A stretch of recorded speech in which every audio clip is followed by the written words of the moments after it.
এখন আজকে ওই ট্রেন দুর্ঘটনায় ৭৯ জন মরে গিয়েছে, ঠিক আছে?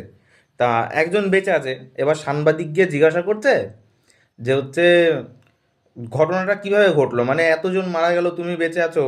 বলছে আরে একটা ভুল অ্যানাউন্সমেন্টের জন্য এরকম হলো। বলছে ভুল অ্যানাউন্সমেন্ট বলতে কি হয়েছিল কি? বলছে আরে বলছে যে ৫ নম্বর প্ল্যাটফর্ম দিয়ে রাজধানী এক্সপ্রেস থ্রু পাস করবে, ওই জন্যই তো দুর্ঘটনাটা ঘটলো। বলছে তা ঠিকই তো, ৫ নম্বর প্ল্যাটফর্ম দিয়েই তো রাজধানী এক্সপ্রেস গেল।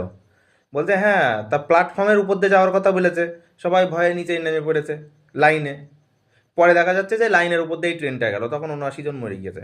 বলছে সে নয় বুঝলাম ৭৯ জন মরে গিয়েছে যে প্ল্যাটফর্ম থেকে নিচেই নেমে গিয়েছে ভয়ে, কিন্তু তুমি বাঁচলে কি করে?